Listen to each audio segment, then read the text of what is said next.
Welcome to Season 5 of Purposeful Empathy, a show dedicated to amplifying the voices of people from around the globe who understand that the world needs more empathy and are doing something about it.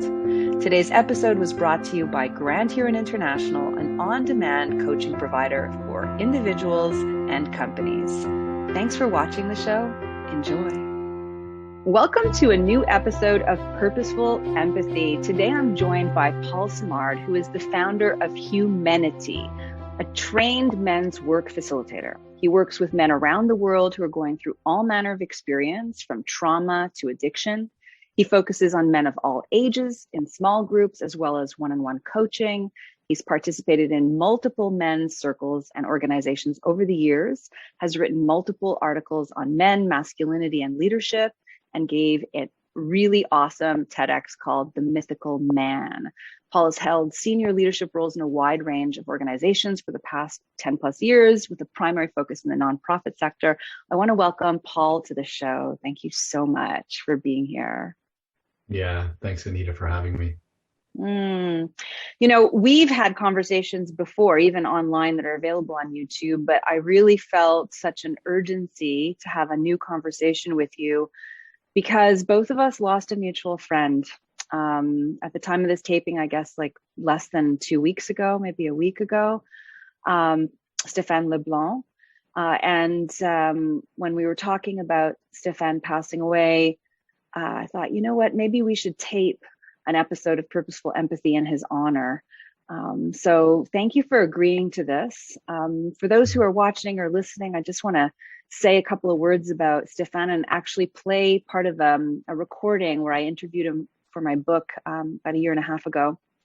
So after many years ascending the corporate ladder, Stéphane rose to the position of VP of a major aerospace company with more than 2,000 employees reporting to him and more than $1 billion of annual sales. After he left all of that to found the International Center for Conscious Leadership. And on their Facebook group, which has 20,000 members, there was something written about Stéphane that I'm just going to read, which said, he inspired and influenced thousands of people in his mission to raise consciousness and bring love to organizations. He worked passionately to create and grow spaces where authenticity, belonging, and caring for others were at the heart of intentions. Armed with limitless generosity, he saw infinite potential in people. He possessed the gift of highlighting people who were around him, allowing them to find courage in themselves to pursue their own life mission. Stéphane made a huge difference for them, and he was and will continue to be a catalyst for transformation. And I couldn't agree more. Paul? Yeah, I couldn't agree more. It's such a beautiful way to frame Stéphane's time with us. And I think the only thing that I would have changed in any of that I wouldn't have put any of it in the past tense. And Stéphane is still with us through all the people that he touched, and he always will be. And I don't think any of that should ever be in the past tense any more than any of our ancestors will affect us in the past tense. So, but yeah, thank you for sharing that. His legacy will live on in so many people he's touched, including hundreds of my students that he's spoken to over the years. I mean, I posted in my alum page that he'd passed and got tons and tons of responses from students that, he coached or they volunteered for him. They attended his events and, they were touched by his talks in my class. So, here I want to play a little bit from Stéphane directly in an interview. I asked him the question, how can organizations and leaders be more compassionate and empathic? And this is some of what he had to say. There's a big shift that happened to me in my own transformation. Transformation is only possible, as Carl Jung said, when we take what's in the subconscious and we put it into the conscious. So all our fears, limiting beliefs, all the stuff we inherited from our parents and society, most of it before 6. I now realize that all of us are on a healing journey. All of us have wounds to heal. And when I look at a CEO and I see the behavior, I know exactly when I look at Trump, he needs to heal some level 2 stuff in my model, the relationship stuff. He didn't have enough love when he was young. So when I see people now, I realize that all of them, we don't know their story. All we see is the behaviors. Someone will do something and we like it or don't.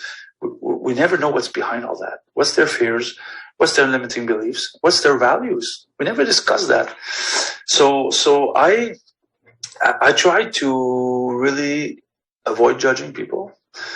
I'm not popular with that on the internet, but I say the worst people in society are the ones who need the most love. That doesn't mean I'm going to allow this young kid that killed 6 people in Muscat.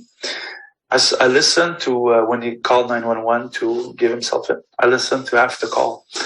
He's a 27-year-old kid. I could see my son is 17. He's just a kid. How did he come to do that? We have to ask that question. And now everyone's celebrating. We're going to put him 50 years in prison. Okay, fine.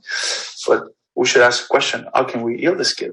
And that's why the judge did something that will allow him to at some point come out, maybe in 40 years. So maybe he has a chance for redemption in this lifetime. Mm-hmm. If not, may as well kill him. Mm-hmm. So I see people that can transform. Mm-hmm. There is a seed for transformation in everyone. The question now is, how can we hold the space for them? And one time I read something about transformation. It said, can you love someone exactly as they are now, with no expectation that they change, and then just watch them transform? Because no one's ever been loved for what they are. Everyone, even including our parents, everyone's always judged us for stuff. So in my leadership, obviously I lead an organization that is global, because we do work all around the world. I see a potential to transform everyone. And when someone gets upset, because most people will comment on me on my social media presence positively, but one out of 10, it's not, because I've just triggered something. They can't accept all those concepts. So it doesn't mean that I need to accept whatever behavior they have, but I do have compassion and love. And so I see in everyone someone that can transform if we can actually hold the space properly for them. So nice to hear his voice again. Mm-hmm. Mm-hmm. Indeed. Yeah, I think it speaks to, Stéphane, it sounds somewhat lofty, right? But Stéphane really did want to save the world. Mm-hmm. And, he believed that the world had the capacity to change. And he believed very much, as you heard in that clip, in the inherent goodness in all of us.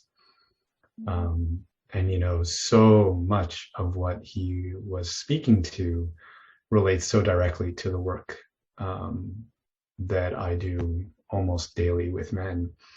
And never wanting to correct or to, but the one piece that I think that men are struggling with the most in this moment is the notion of having to change, right? As if they're not good enough, that something needs to be transformed inside of them.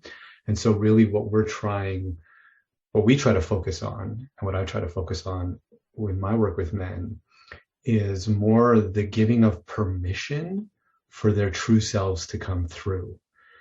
Because so often these toxic versions of masculinity that are being brought through in the world today are a response to what they believe society expects of them, right?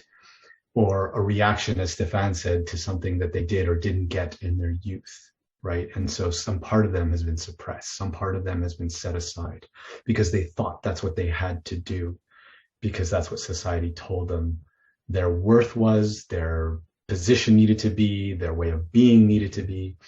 And, at the end of the day, it's just not true. It's very relatable. It touches me deeply. And it's always so beautiful to hear Stéphane speaking about his views on leadership and what he hopes for all of us. So Paul, you do your work with huMENity. I want to hear about that. Why do you feel called to support the work of men's wellness with the focus on their mental health? Yeah, because of my own journey, and I, in for my whole life, I've been one of these people who has been quote unquote addicted. And I would use that I actually will remove the quotes. I've been addicted to personal growth. I've read the books, I've done the courses, I've listened to the other TED Talks. And I always was waiting for that thing, that message, that magic silver bullet that would fix me, because through my whole journey, and I won't go into it here, people can get it in the TED Talk, but I was always striving to meet the standards that someone or some group had set before me, and that I always felt as if I was falling short. And that really all came, to a head in 2017, when in a 7-minute meeting with my boss at the time, I lost my job. And the couple of pieces that I was holding my hat on in terms of like my value as a man were literally ripped out from underneath of me in, like I said, 7 minutes.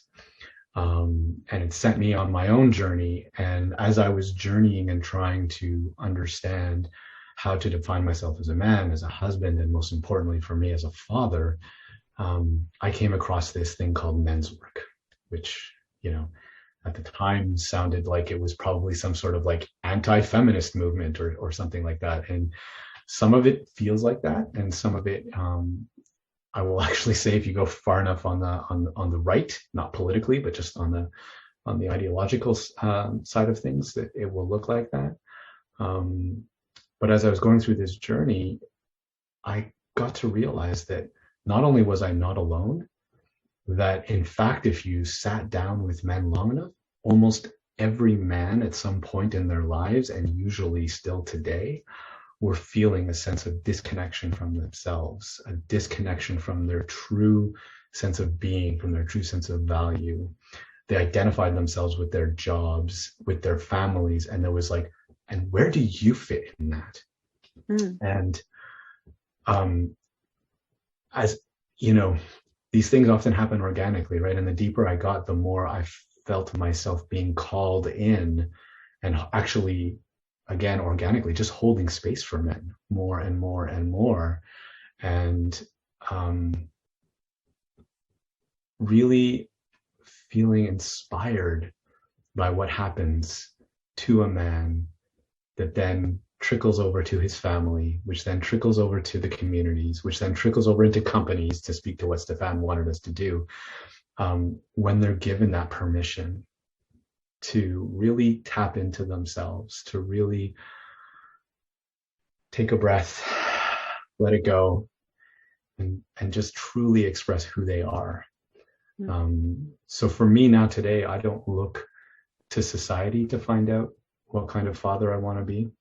I decide the kind of father I want to be, and then I just bring that into my home as much as possible. So that's interesting, because as a little distinction, I'm sensing something different from what you're saying, and something that, Stéphane spoke a lot about, which was feminine energy, right? Mm-hmm. He was saying like men should feel comfortable, feeling the feminine energy. It will give them space to be more of who themselves. But you don't use that terminology, right? You're suggesting men become more of themselves without having to tap into feminine energy. Is that right? Am I getting that right? Yes, and we're talking about the same thing.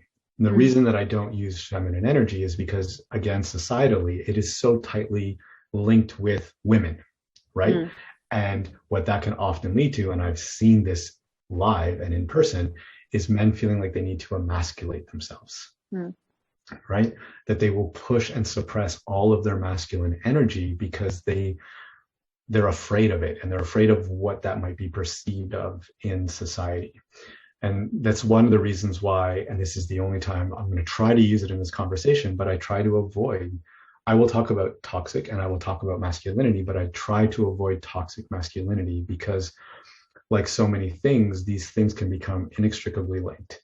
And then when you have especially young boys who their only experience of masculinity in the world on social media or wherever is it inextricably linked to toxic, then that becomes part of their programming, and they want to suppress anything that is viewed as masculinity. Masculinity, femininity, they both live in all of us, whether you're male, female, non-binary, however you identify, they are in all of us. They are energies. They're yin and yang. It's the same thing. And what is important in the way I hope to express the kind of work that I want to bring to the world is that men feel comfortable, that we go and we meet them where they are and invite them in, right? And the more we can use language like that, then the more that men are likely to lean into this kind of work.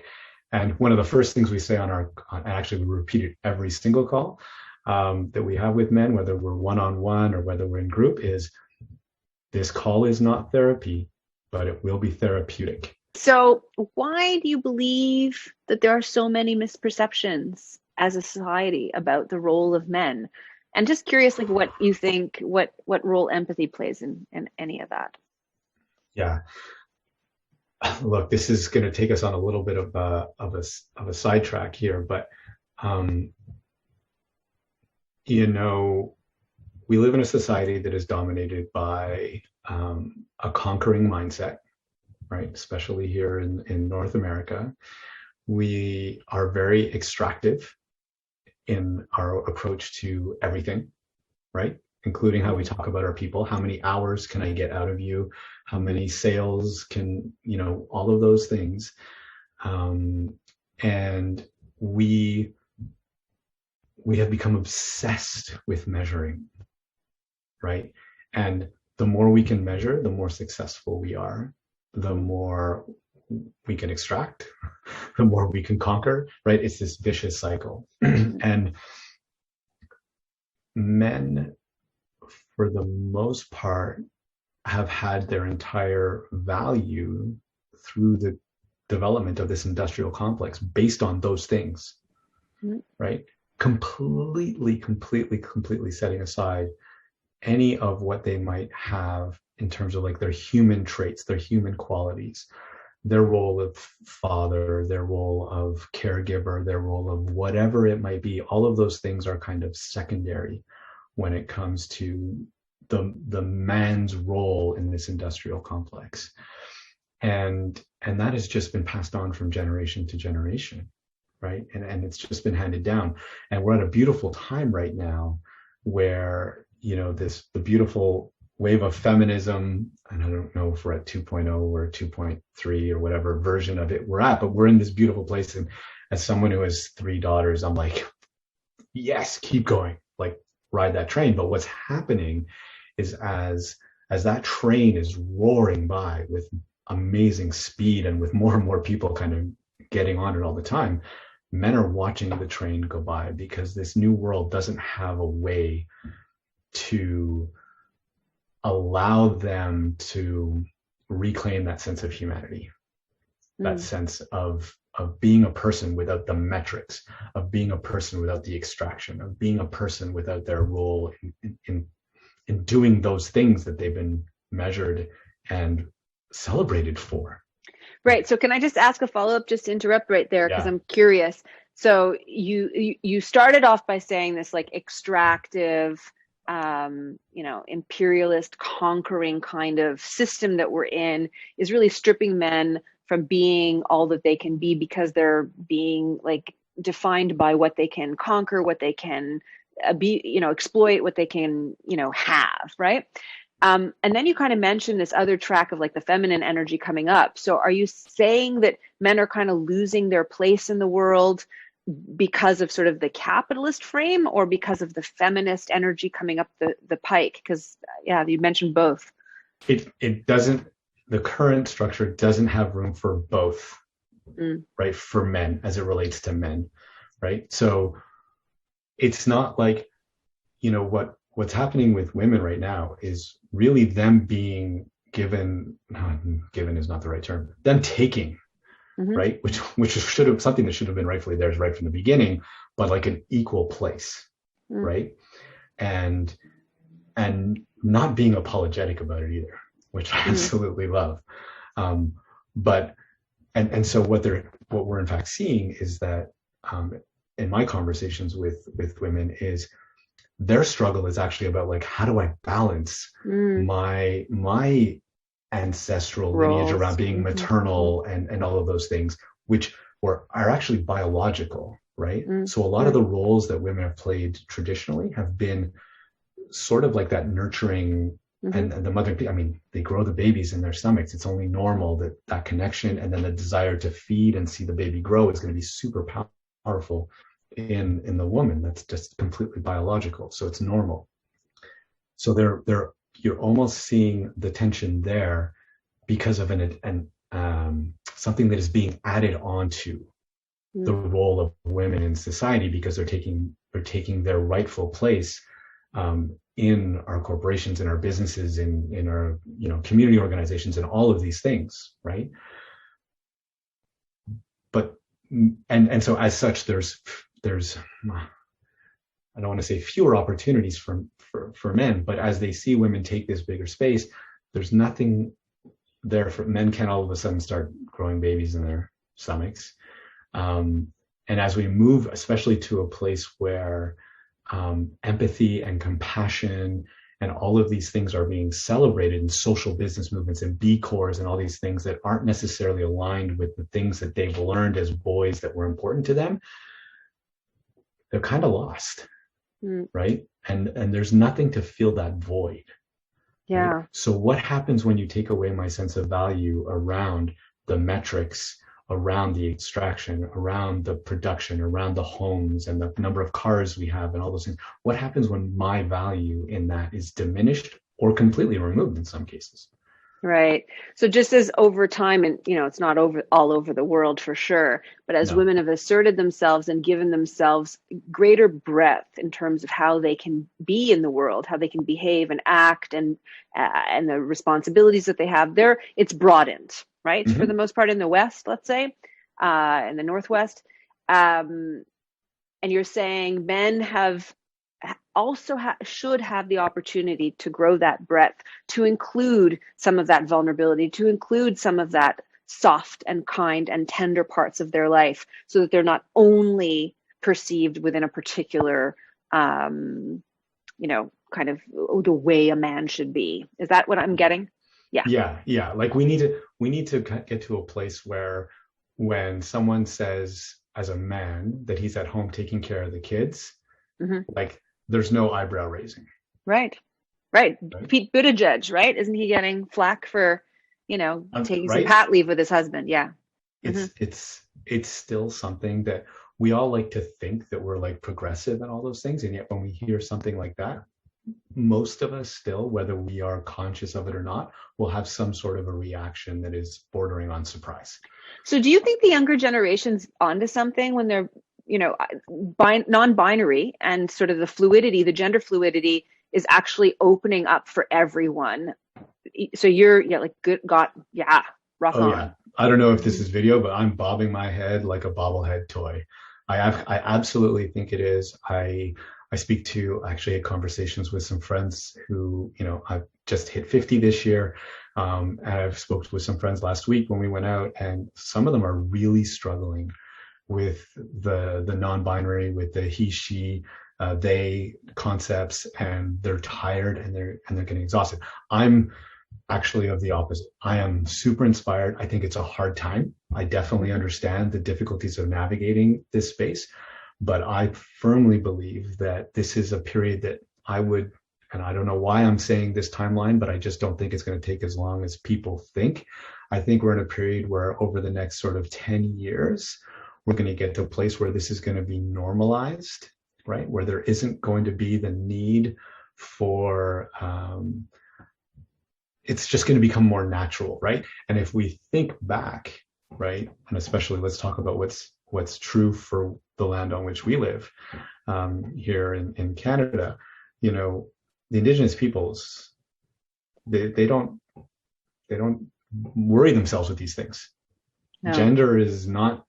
This is not an issue, right? Biologically, perhaps they have, but it's not an issue otherwise, right? Yeah. And I'm a firm believer that, and again, this is a little bit of a sidetrack, but I think it's so deeply entrenched with, and this is where empathy really does come in, like to a certain degree, decolonizing ourselves, right, is really going to open us a huge portal for all of us. At which point, again, let's talk about empathy, right? Like, how many settlers can feel empathy for a tree? Mm-hmm. Very few. Whereas in indigenous culture, that is a way of being, mm-hmm. right? And it goes the same for the rivers and the same for the mountains, and it goes for the same for everywhere, right? Like, they can feel deep empathy and deep connection with everything that's around them. Mm-hmm. And so I definitely, I know it's a hard time and we're in COVID and there's a lot of reasons to think that the world is going sideways or to hell in a handbasket and all that. And I'm looking at the next generation, I'm going, nope, I'm not getting on that. I don't buy it, right? Mm-hmm. I don't buy it. They're in my classrooms. I feel the same way. Yeah. They're a set of values that, I wish them well. Mm-hmm. Yeah, and I stand as an ally with the work that they want to do, because they're inheriting a whole shit ton of stuff, right? But again, it's like, the systems that we've been living in are not really serving us as human beings, because we're not flourishing, and we know that because of the rates of depression, anxiety, suicide, cutting, all that dysfunction and all that pain is a result of something. The water we're swimming in, right? So. I look forward to transcending all of that. So let me just ask, you mentioned toxic masculinity. Right now, there's a big discourse in Quebec around systemic racism. And, there's a premier who just rejects that outright. And it's amazing to me that he's not willing to just accept what's clear. And I think maybe it's a language thing. Like, I think maybe in translation, systemic racism means that racism exists everywhere at all levels with all people, and therefore we're all bad racists. But that's not what systemic racism means. Systemic racism means that the systems that are in place ultimately privilege one group over another group or other groups, mm-hmm. right? And you have so much data that shows that, right? So in the same way, when we use the language of toxic masculinity, it's not to say that masculinity is toxic. It is to say that there is a form of masculinity that is toxic and is pervasive in our culture, and that we, have to come to grips with. And that toxic masculinity, which is like a masculinity that has a qualifier to it, that's not saying mm-hmm. across the entire spectrum of masculinity, is hurting men themselves, right? It's hurting women, but it's also hurting men. So I just wonder, if you could unpack how you understand toxic masculinity and why you think that, masculinity is being demonized right now, and how that hurts men. Yeah, thank you for that question. It reminds me of that famous quote that I don't need to name who said it, but it was Mother Teresa that was invited to an anti-war march, and she said, "No, I'm sorry, I won't be there. But if you ever have a march for peace, I'm in." Right. And so to me, it's the same thing, right? It's again, when I'm a 14-year-old boy, right? And all I'm seeing in society is toxic masculinity. We don't take the time to actually unpack that in our tweets and in our hashtags and all those things, right? All we see is hashtag toxic masculinity. All we see are the 140 characters. And so the reason why I don't like to use the terminology is because I don't want to further perpetuate that. Let's talk about what we're moving towards, right? Mm. So we talk a lot about honest masculinity, healthy masculinity, mindful masculinity. I've even toyed with the term or with the idea, the notion of reclaiming masculinity, in fact, taking it back for ourselves as a human collective, not just for men, right? But as a collective, allowing our masculinity, because let's also understand that toxic masculinity can, and I've felt this too, can very much be expressed coming from someone who identifies as a woman. Yeah. Right. Yeah. I have felt toxic masculinity coming from a woman, and one of them was, during my time at the illustrious university that you work at. So it's there. I think in relation to, what you talked about with the premiere, it's a great example, right? And I'm only touching on it because it is so important.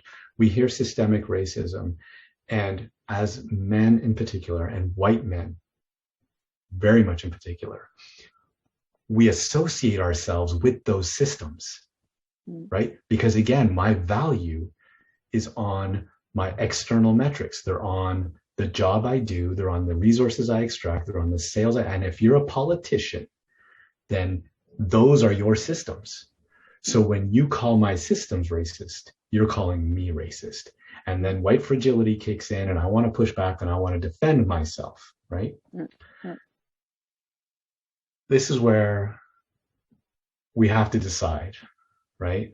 Like, am I going to try and change this premier's mind? And really, I'm going to try to go head to head and toe to toe with him? Or do I focus on raising a next generation of boys and young men, and even men who are open to it at my age, who can influence and change the system so that they get overwhelmed? Like, that's the way to go about this in my mind. It's not to try to take on our premier and try to get him to change our mind to change the systems. No.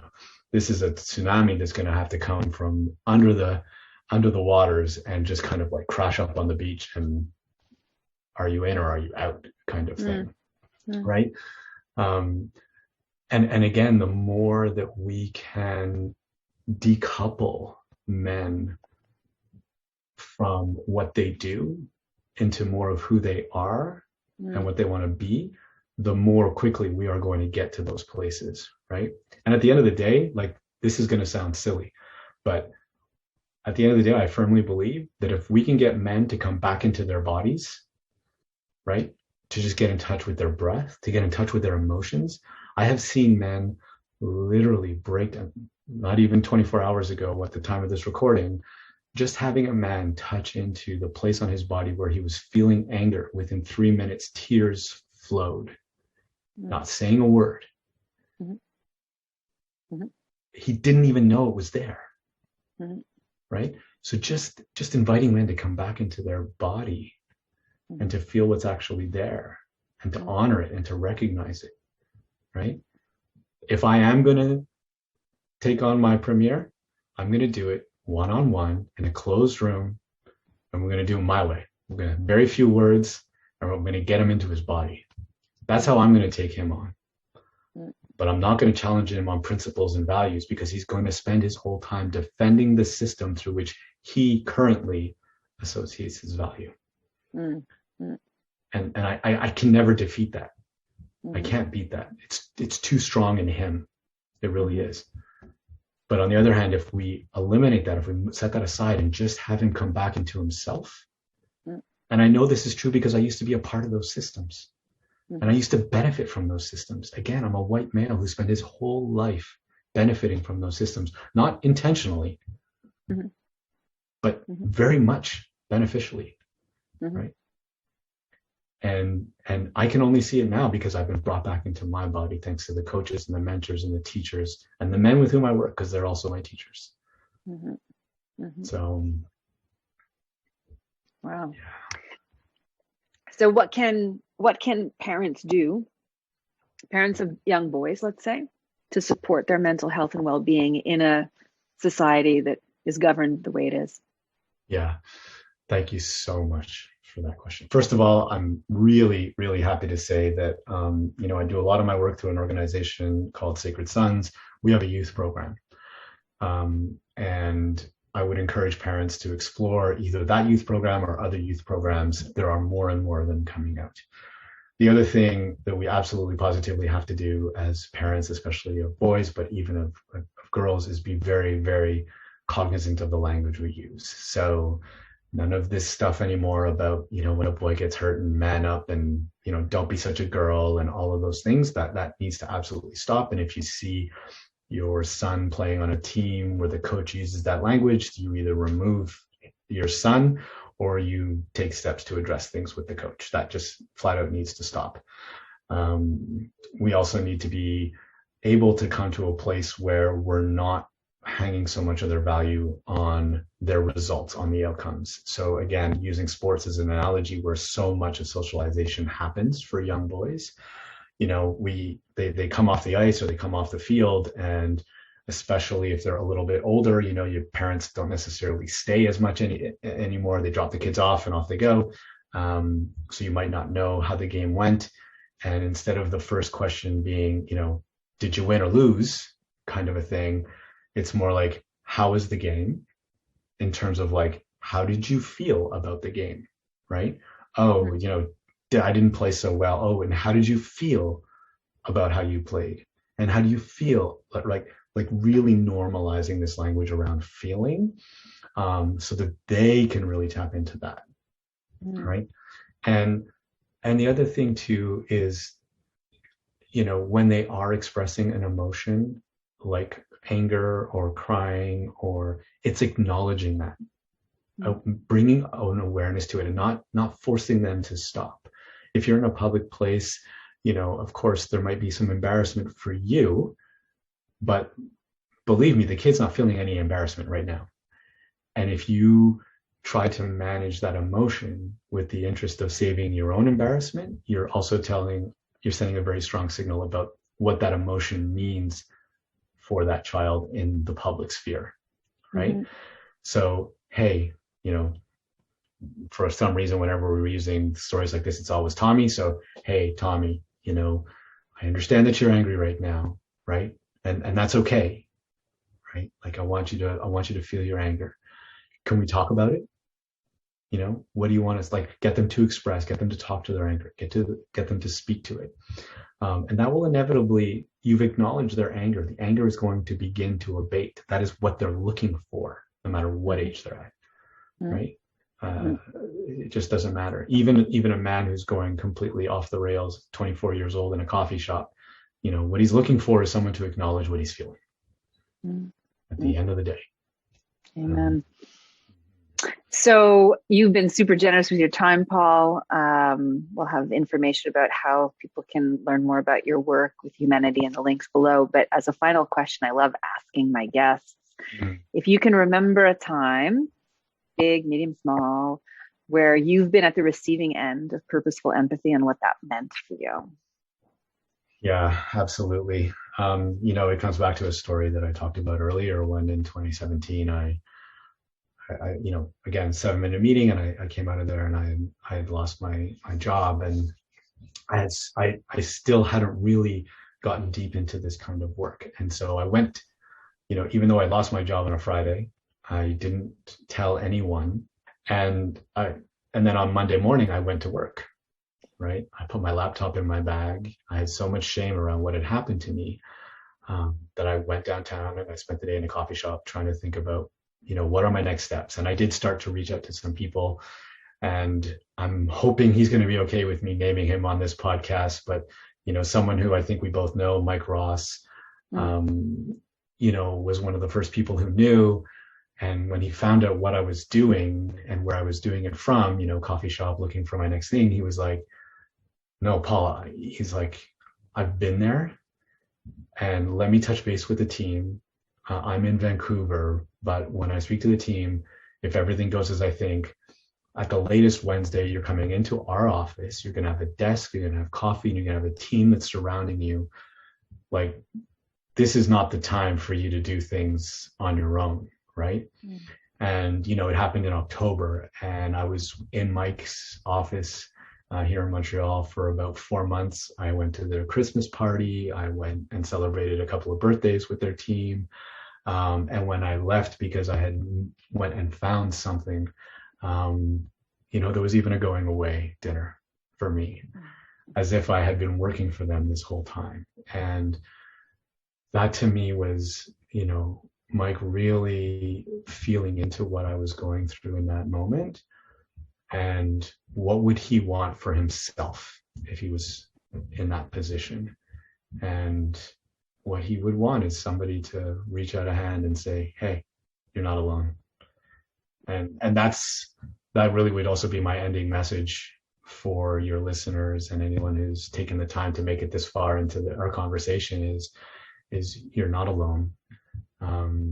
There is always someone there for you to reach out to, even when you think that no one wants to hear your story, or no one wants to know what you're going through, I promise you, we're there. Well, thanks for sharing that story, Paul. I'm very touched by it. And I'm reminded through this whole conversation, the working definition I have for empathy is it's the innate trait that unites us in our shared humanity. And the work you do with men and, some work that happens out there with women, it's all about giving ourselves permission to be who we are and to see each other as who you are. I want to see you as who you are. I want to show up as who I am. I want you to give me permission to be who I am as a result of you showing up and being who you are. That's at the end of the day what would allow peace to reign. That'd be a great world. And I think that's the world, just to close the circle on this, that Stéphane Leblanc was looking for too. And so, Paul, I want to thank you so much for sharing this time with me. This episode is in honor of our friend Stéphane Leblanc. Rest in peace. And thank you all for watching and listening. We'll see you next time at Purposeful Empathy.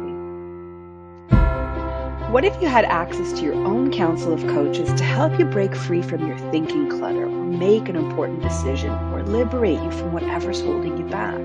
At Grand Huron International, you get to choose the coach of your choice from any place, anytime. Visit grandhuroninternational.com and harness the power on-demand coaching today.